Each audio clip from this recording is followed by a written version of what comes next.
guys, welcome back to another vlog. Today is a Saturday guys.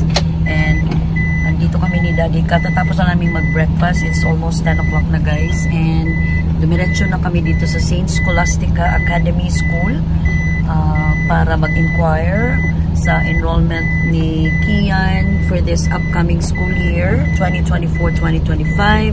Kasi lilipat na siya guys ng school kasi mag-high school na yung bata.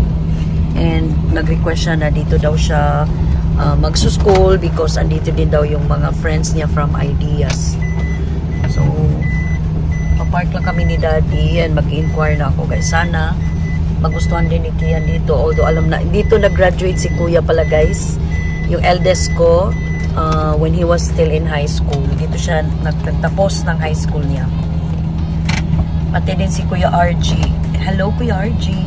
Dito din nagtapos si Kuya RG dati, guys. Oo, si Gian din pala. So, si Ninya lang ang hindi nagtapos dito. Kasi Ninya went to Monterey School naman, dun sa may San Isidro. So, ngayon, mag-inquire na tayo. Oo, Monterey. High school. Asan to? San Jose pala si Ninya nag-high school, guys. So, pasok na tayo dito sa kanilang registrar. Saan na ba yung registrar? Andali lang guys. Dito ako sa principal's office pero parang walang tao. So ayan na yun guys. St. Scholastica Academy. Marami daw na bago sabi ni Daddy kasi dito ano na daw. Ano na siya. Sementado na daw. Kasi dati hindi ko na maalala kasi ang tagal na nun. Uy. Ilang taon na ba yun si Kuya nung nag-high school siya dito. So, mag-inquire lang muna kami dito guys. Kung ano yung mga kailangan.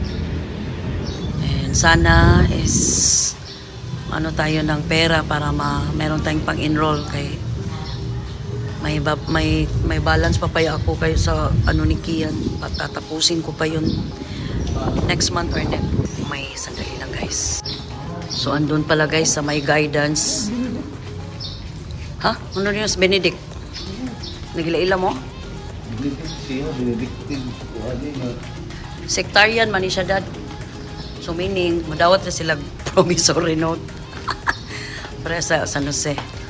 Atong koan kay non-sectarian man tong CIT. So at least guys, from a very small na school ni Kian, malilipat na siya dito sa campus na talaga. Parang campus. So ayan, dito daw kami sa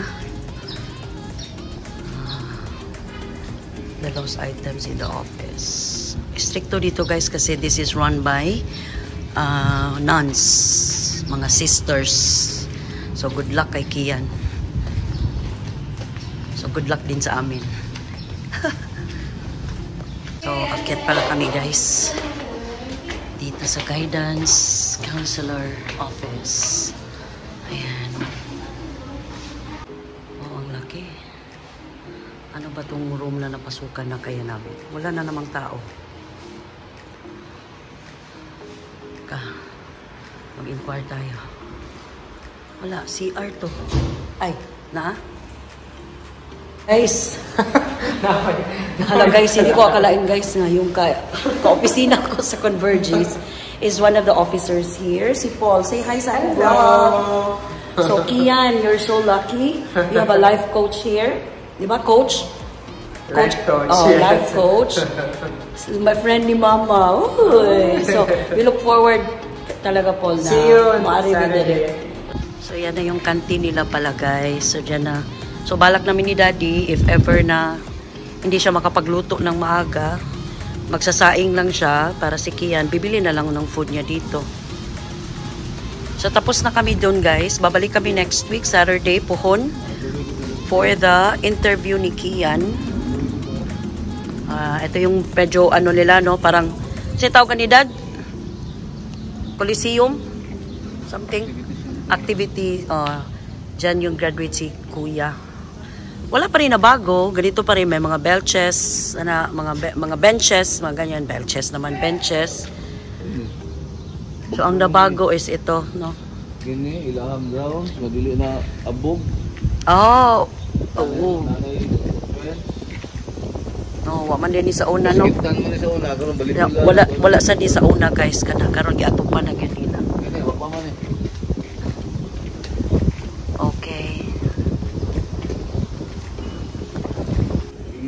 Kinson. Patay. Oh, good luck sila Kian. So, sana makapasa si Kian sa interview. Of course. Kaya-kaya yan ang anak ko. And the exam will be the following week naman. Next Saturday. And may bayad na 300 yung entrance exam nila. And then, hopefully, Kian will be able to adjust here. Morning. Morning, sister. Because June will be the enrollment. And then, they might start the classes on July. O, diba? Bayad na naman si Lola nyo. Diyos mio, Marimar. Ay. So, makayong tagpuan. Bila na update. Sa business office, no? Business department. Sige. So, andito na kami sa business office nila. Wala. Kami may pasa niya. Ayan si Jackie. So guys, tapos na kami doon and we will go to Robinsons para bumili din ako ng toothpaste and para pangbaon ni Kian. So ang tuition fee daw ng first year incoming dito guys is 25,000. Wala pa yung kasamang miscellaneous kasi dito tayo maano sa miscellaneous nila eh. Pero yung books 1,500 lang, ganun lang. Unlike sa Ideas, 5,000 yung books guys. Yun talaga yung naano ko. 25 lang din yung tuition ng Ideas. Pero dito ako nalakihan sa miscellaneous na 11,000. Imaginein mo yan? 11,000. Mga 15,000 yun. Miscellaneous. Wata ka ba? Sige, tanawin lang na to. 40 man tanan ma. Wapa, estimate lang ko to niya. Basta ang tuition, gifix yun niya. 25 yun ang tuition. Takibaw pa siya kakuan sa miscellaneous. Basta more or less, nasa 40.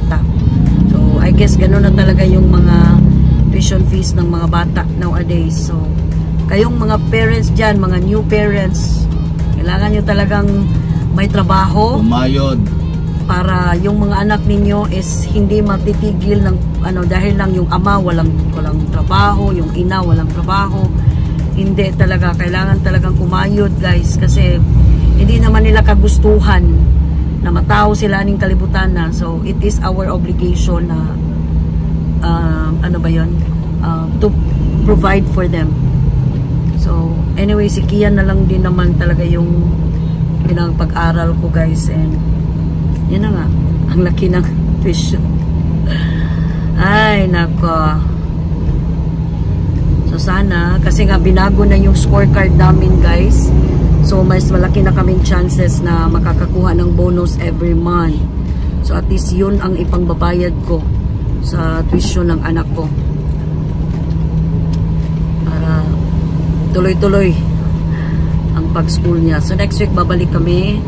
Papa-interview namin siya. And then the following week, mag-e-exam siya. Alright? Punta kami ngayon kina Papay, Kenpay. Tapos na kami mag-grocery guys ng konti. Pero umabot din ng 3 meals. Grabe. Grabe, ang mahal talaga guys. Kamali pa talaga yung ano nila ba, attendant sa pagkuha ng bacon. Yung pinakamalaki yung nakuha niya. Oh, ito yun guys. Oh, pinaka-steep. Napaka-steep ng kanilang ano, bahay. Kanilang lugar. Mga bahay niya. Yan, ora kanis race.